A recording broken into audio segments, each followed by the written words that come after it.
अभी जो टॉपिक है वो है electrostatic potential energy. Electrostatic potential energy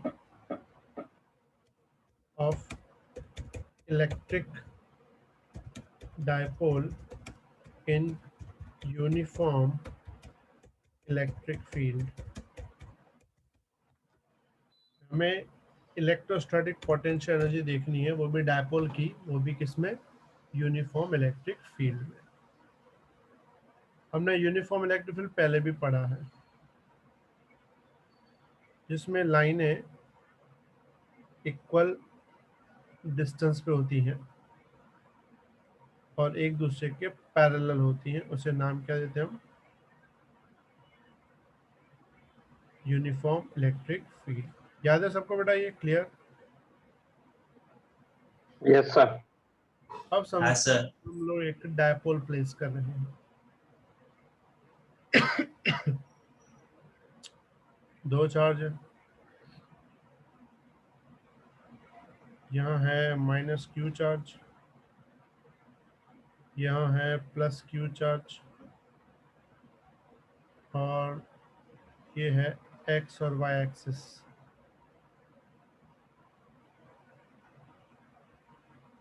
समझो यहाँ एंगल बन रहा है थीटा। तुम्हें याद है इसमें डायपोल पे टॉर्क लगता है? टॉर्क की फॉर्मूला याद है?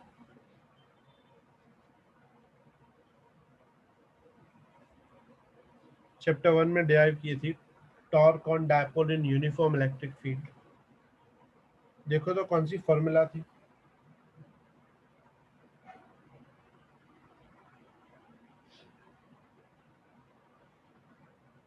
Torque acting on dipole in uniform electric field.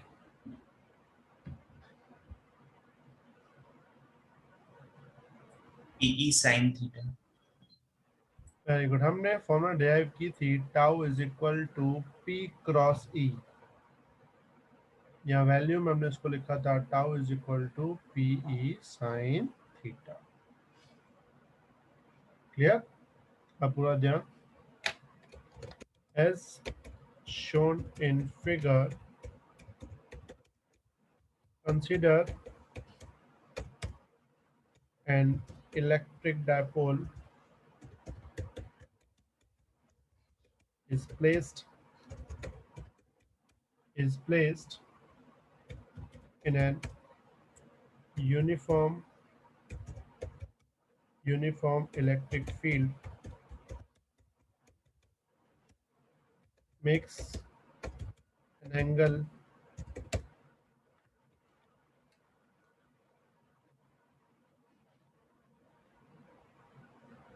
theta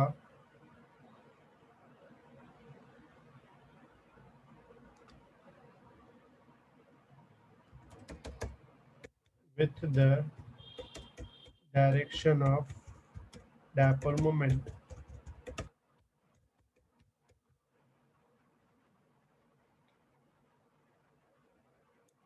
The torque acting on dipole due to field is, तो टॉर्क की हमने फॉर्मूला पढ़ी थी, tau is equal to P E sine theta. यहाँ तक किसी को डाउट बेटा?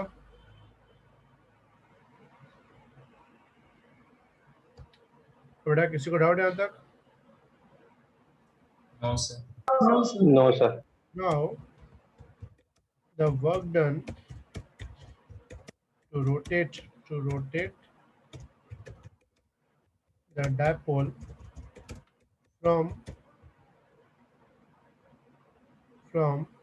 angle theta naught to theta। समझो हम उसको एक पर्टिकुलर एंगल से दूसरे एक एंगल पे ले जा रहे हैं, तो वर्क डन की फॉर्मूला होती है W is equal to integration tau d theta. वैसे तुम्हें पता होगा वर्क डन की एक फॉर्मूला होती है integration F dot D R. Force के रिस्पेक्ट में, लेकिन टाउ की बात करें टॉर्क के रिस्पेक्ट में तो वो होगी टाउ इंटू डी थीटा, ठीक है। तो डब्ल्यू सेम इंटीग्रेशन टाउ की जगह लिखेंगे P E sine theta into D theta, एक इनिशियल लेवल से थीटा नॉट से थीटा, पी ई बाहर, इंटीग्रेशन में बचेगा साइन थीटा डी थीटा। किसी को पता है साइन थीटा का इंटीग्रेशन क्या होता है? याद रखना साइन थीटा का इंटीग्रेशन होता है माइनस कॉस थीटा, और अगर कॉस थीटा का इंटीग्रेशन करना हो तो साइन थीटा। ये दोनों याद रख लेना, साइन का माइनस कॉस बट कॉस का प्लस साइन। साइन का क्या आएगा माइनस कॉस, तो ये बन जाएगा P E minus cos theta, limit theta naught से थीटा तक, माइनस बाहर निकाल देते हैं तो अंदर डालेंगे cos upper limit minus lower limit, फिर माइनस अंदर डाल देते हैं ये वाला, तो ये उल्टा हो जाएगा, डब्ल्यू क्या मिल जाएगा P E cos theta naught minus cos theta. तो ये तो बन गया वर्क डन। देखिए इसमें दो डिफरेंट पोजीशंस हैं। This work done is stored in the form of potential energy। ये वर्क डन पोटेंशियल में स्टोर हो जाएगा, लेकिन यहाँ पे ध्यान दो तो एंगल दो दिए हुए हैं। इसका मतलब ये जो वर्क डन है ये एक एंगल से दूसरे एंगल के बीच में हुआ है। पर्टिकुलर एंगल पे कितनी एनर्जी होगी वो फाइंड करनी हो तो थोड़ा ध्यान,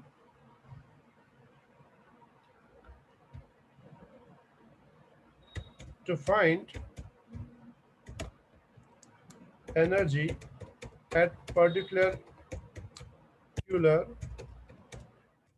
position, then we have to choose a position where potential energy is zero। भाई अभी क्या है कि हमारे पास दो एंगल है, दो मतलब कि हमको एक्चुअल मिला है यहाँ पे डिफरेंस, माइनस का मतलब है डिफरेंस, हमें एक चाहिए। अब एग्जांपल समझो मैं लिखूं यहाँ पे भाई x minus y is equal to 3, x minus y is equal to 3, दो पोजीशंस हैं। अगर दो पोजीशन का डिफरेंस 3 है, मुझे एक चाहिए तो दूसरी पोजीशन को मुझे जीरो करना पड़ेगा। अगर मैं y को जीरो कर दूं तो x मिल जाएगा 3, तो हमें यहाँ पे एक पोजीशन को जीरो करना है। अब cos को जीरो कैसे किया जा सकता है? एंगल 90 लेना पड़ेगा। तो हम क्या करेंगे, take theta naught is equal to pi by 2, यानी इनिशियल एंगल कौन सा लेंगे 90 ले रहे हैं, तो इनिशियल अगर 90 लेंगे तो वहां पे वैल्यू जीरो हो जाएगी, तो W क्या बन जाएगा P E cos pi by 2 minus cos theta, तो कॉस 90 होता है जीरो, तो ये बन जाएगा जीरो माइनस कॉस थीटा, तो फॉर्मूला बन जाएगी W is equal to minus P E cos theta, या इसको लिखते हैं U minus P E cos theta, या फिर इसको लिखेंगे U is equal to minus P dot E. तो मैं पता होगा डॉट प्रोडक्ट में थीटा आता है, याद है सबको, A dot B is equal to होता है ए बी कॉस थीटा।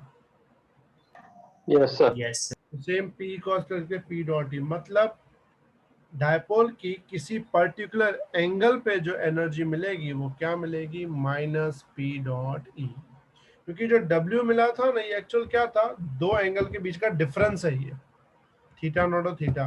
लेकिन पर्टिकुलर एंगल चाहिए तो दूसरा एंगल हमको ऐसा सिलेक्ट करना पड़ेगा जिसकी वैल्यू ऑलरेडी जीरो हो, तो हमने वो एंगल कौन सा सिलेक्ट किया 90। अगर हम 90 एंगल से किसी भी एंगल पे जाते हैं तो हमें जो भी वर्क डन होगा वो एक्चुअल एक पोटेंशियल एनर्जी होगी। आई बात बेटा समझ में सबको, clear everyone? Yes sir. Yes sir. इसमें एक और बात, थीटा अगर हम लोग, मैं यहाँ पे ये वाला पोर्शन मिटा दे रहा हूँ, ये वाला यहाँ तक,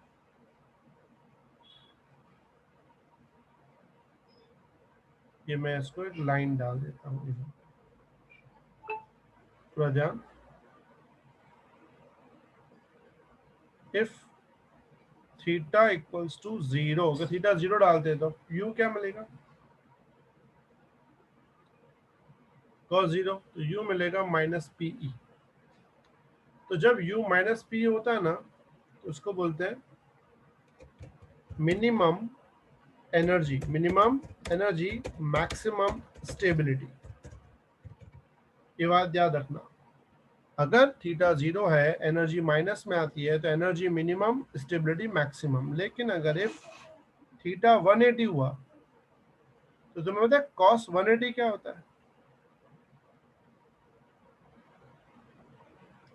क्या होता है कॉस 180? -1। तो वो हो जाएगा -1। तो आगे माइनस ऑलरेडी है, तो यू क्या बन जाएगा, पीई। तो इसको हम क्या नाम देते हैं, इसको नाम देते हैं maximum maximum energy. Energy minimum stability. याद रहेगा इतना? Yes sir. Doubt? Yes, sir. तो जब थीटा 0 होता है तो मिनिमम एनर्जी स्टेबिलिटी मैक्सिमम, जब थीटा 180 होता है तो मैक्सिमम एनर्जी मिनिमम स्टेबिलिटी। ठीक है, तो ये लिख लो, फिर लिख के तुम लोग लीव कर सकते हो, पहले लिख लो अच्छे से।